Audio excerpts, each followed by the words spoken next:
Yeah. It's a cloud of grasshoppers. In essence, you're right, Alex, because that's human nature. I'm a Christian, and I look at that the human heart is desperately wicked at its core. And it's only because of the restraint of things like Christian faith and the restraint that non-Christians are under because of civil government that keeps them from acting like locusts. I just dread seeing a situation where there is a vacuum of restraint, where there's no control. Well, that's another thing. When modern morals, or lack thereof, we could see a tremendous period of lawlessness. Let me raise. Very ugly. I agree. Let me raise the next point with you.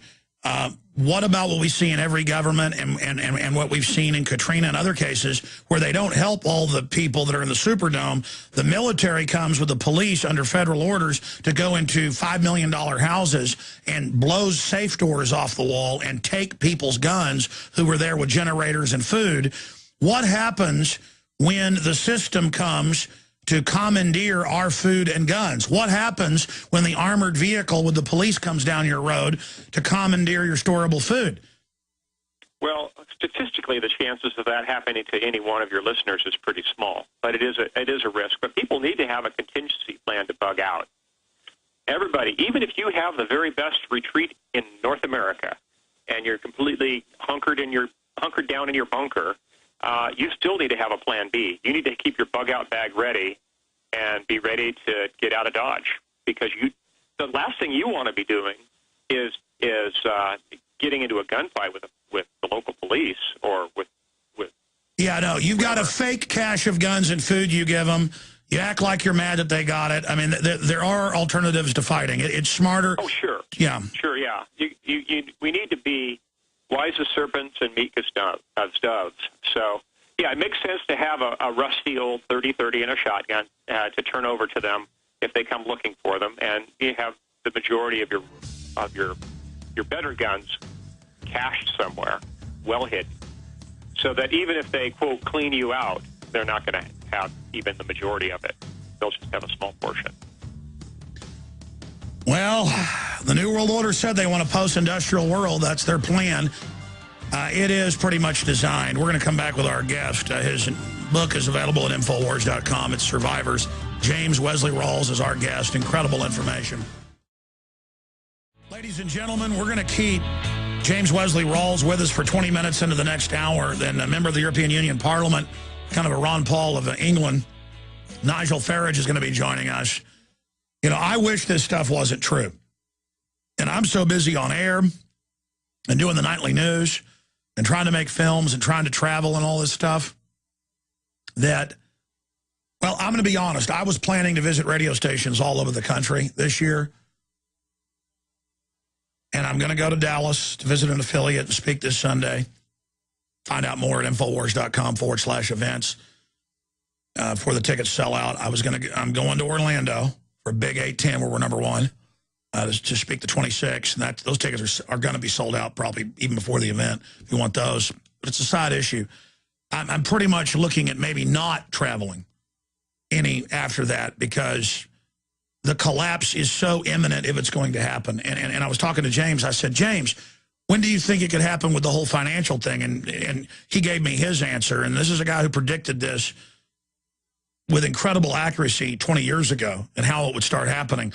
And repeat to me, James, what you said. Well, Alex, I think that there's a possibility that we could see a repeat of the 2008 financial crisis in the next few months as things come unraveled with the periphery of the EU. The Greek tragedy, as they're referring to it, could get out of control. We could see a banking crisis and a credit collapse that could go global. And if that happens, we could see virtually all the Western countries go down like dominoes.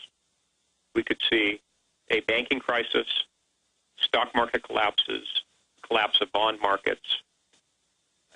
It could get very, very ugly.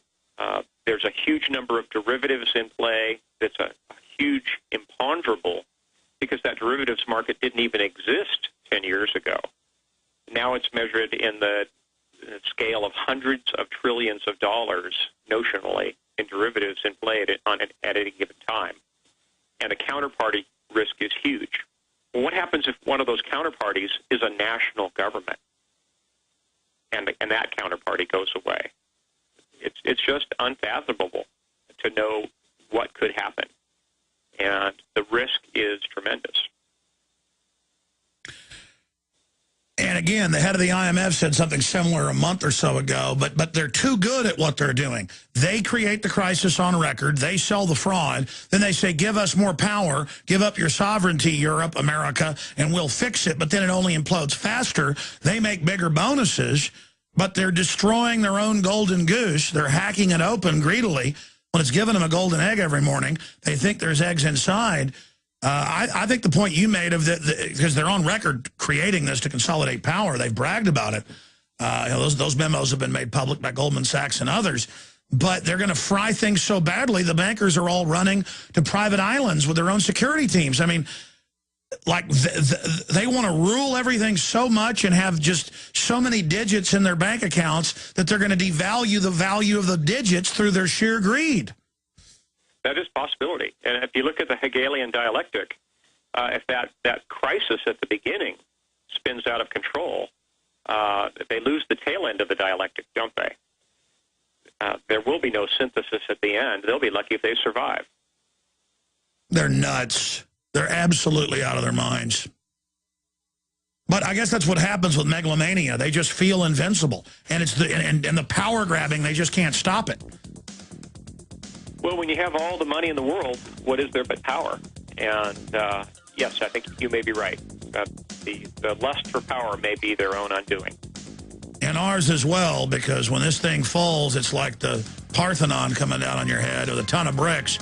Back in 60 seconds, third hour straight ahead, the book Survivor, available at Infowars.com. Survivors. James Wesley Rawles, author of Survivors, a novel of the coming collapse, with us. You can get his book at Infowars.com. In bookstores everywhere. I mean, I was in the bookstore the other day and saw it there on the end cap. But again, it's just so creepy. It's one thing to know, hey, grandpa's got cancer, that he's going to be dead. And then 6 months passes and you're there at the deathbed and and they're dying in front of you. Or, hey, your buddy's in the hospital. He's, they're in a car wreck. He's probably not going to make it. You show up 5 minutes after you're there, the person dies in front of you. Or you see a car running a red light and it seems like 5 minutes in those 3 seconds before it hits you and, your collarbone's broken. It's like that. It's the slow motion of the New World Order and the twilight zoneness of world government being announced and coffee shop owners being said, call Homeland Security if somebody pays cash, and TSA groping women and saying they're not. James, I mean, do you not ever pinch yourself at how twilight zone-y this has gotten and then think, my gosh, we aren't even into this yet? Our hand isn't even all the way. We've kind of stuck our arm in the badger hole, and now we hear him growling. But he hasn't even bitten into our fingers yet. Do you see what I'm saying? Yeah, I see your point, Alex. We are kind of in a stage now, but I look at that of uncertainty. But I look at that as a period of opportunity where people can reorder their finances, get out of dollar-denominated assets and get into precious metals, where people can still go to a local gun show and buy a fully capable gun with no paperwork if they buy it from a fellow private party in most states. The window of opportunity for preparedness still exists, and the window of opportunity to warn others with venues like yours still exists. I think people should take full advantage of these opportunities while they can. We were talking earlier about what's your chances of finding something sophisticated like a night vision scope after everything falls apart. They're just not going to be available. So people should thank God that they have those opportunities to get prepared now. Now is the time to sell that flat panel television and sell your jet ski and go out and buy yourself an M1A. Buy yourself 6 months or a year's worth of food. You have the opportunity now. Grab the bull by the horns, because a couple of years from now, you'll be thanking yourself. In fact, your children will be thanking you. And if you don't, your children will be asking, why didn't you? Yeah, folks, go to twitter.com/Real Alex Jones. You can see me shooting my M1. Just awesome firearm, incredibly accurate with open sights. A lot better than, Mini 14 with open sights, or even a Winchester 30-30 or something like that. It is a heavy gun. We ought to talk about your favorite type of firearms. What's a good, really, light little rifle? Something like a range rifle or something, .223? Well, I'm fairly fond of the M4 or M4gery, the civilian equivalents, but it's not a very potent caliber. For anybody who's 5'10" or taller, they should be carrying a .308 battle rifle. 308's got more penetration and more, absolutely, yeah, much longer range, much more power, much more sure stopper, and it's also a big game rifle, so it doubles as a hunting rifle. .223 isn't even legal to hunt deer in most states. Yes. So, yeah, no, I personally have the 308 and 7 mag and Lapua and 50 cal and all that. I'm just thinking for average folks, because, I know people... 308 rules. And the ones that I like the best right now would be the HK91 clones, because the magazines for those are dirt cheap. I do like FALs and M1As, but the magazines and spare parts are getting very, very expensive. Yeah, I had an HK91, and then it burned up in a house. Stay there. We're going to come right back. I need to get an HK91. That was an awesome rifle. I actually had the HK91, not one of the clones. I want to hear your favorite clone of it that's a lot less expensive on the other side. Long segment coming up with our guest. Amazing info. If you believe in this information and want to support its viral spread, go to the InfoWars store at InfoWars.com. We've got the new G.I. Joe InfoWars T-shirts. We've got the incredible Pro Pure gravity-fed filters available at InfoWars.com in the store. We've got a new DVD, Scientists Under Attack, the Don't Tread on Me flag. We've got all sorts of different bumper stickers to help spread the rebellion virally. It's all there. Wristbands, citizen rule books in every order. Order online at InfoWars.com today. The water filters, the canteens. It's all there. InfoWars.com. Yeah. It's a cloud of grasshoppers. In essence, you're right, Alex, because that's human nature. I'm a Christian, and I look at the human heart as desperately wicked at its core. And it's only because of the restraint of things like Christian faith and the restraint that non-Christians are under because of civil government that keeps them from acting like locusts. I just dread seeing a situation where there is a vacuum of restraint, where there's no control. Well, that's another thing. When modern morals, or lack thereof, we could see a tremendous period of lawlessness. Let me raise... Very ugly. I agree. Let me read and guns. What happens when the armored vehicle with the police comes down your road to commandeer your storable food? Well, statistically, the chances of that happening to any one of your listeners is pretty small, but it is a risk. But people need to have a contingency plan to bug out.